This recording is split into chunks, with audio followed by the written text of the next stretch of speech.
गत 24 घंटे राज्य में विभिन्न स्थान में हालुका मध्यम धरण वर्षा सह कोहला पाग लगी रही। सर्वाधिक वर्षा संबलपुर सहर में 25.1 मिलीमीटर वर्षा रेकर्ड कर आमर बरगढ़ अताबिरार 24.2, बलांगार सहलभाटार आमर 23 मिलीमीटर, नयागढ़ सहर में आमर जोटा कि रोचे 21.6 मिलीमीटर वर्षा रेकर्ड कर सहित आहरी अनेक स्थान में आमर मध्यम धरण वर्षा रेकर्ड कर ट्विन सिटी भुवनेश्वर और कटक में हालुका वर्षा रेकर्ड होती।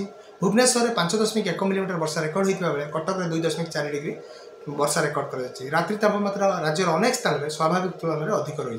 वर्तमान जो स्थिति रोचे मुख्यतः भाव में एक गुरुचाप बल जोटा कि बंगोपसागर आश्रित अंचल में सक्रिय रही और एक निम्नचाप रेखा आभ्यंतरण कर्णाटक आभ्यंतरण ओडिशा जाए जमिची। यह दुई प्रकार पाणीपाग प्रभाव में आगामी 24 घंटा मध्य राज्य अनेक किसी स्थान में हालुका मध्यम धरण वर्षा रही। खास करके आम जो देखा उत्तर ओडिशार अनेक स्थान में हालुका मध्यम धरण वर्षा रही संभावना रही। एवं आमर जो रोचे आसंता काली किसी जिले में हालुका वर्षा रही। दक्षिण उपकूल ओडिशा सहित केन्द्रापड़ा, जगतसिंहपुर एवं जो दक्षिण आभ्यंतर कंधमाल, रायगड़ा, कोरापुट ए सब जिले में वर्षा रही संभावना रही। वर्षा पर आमर किसी जिले में घन कुहुड़ी संभावना रही जो कि दृश्यमान दूरता 200 मीटर कम रही संभावना रही। मुख्यतः भाव में आभ्यंतर ओडिशा और पार्श्ववर्ती उपकूल ओडिशा रे घन कुहुड़ी 2 दिन संभावना थिबारु आमर येलो वार्निंग जारी कर रात्रि तापमात्रा आगामी 24 घंटे विशेष परिवर्तन हेब ना।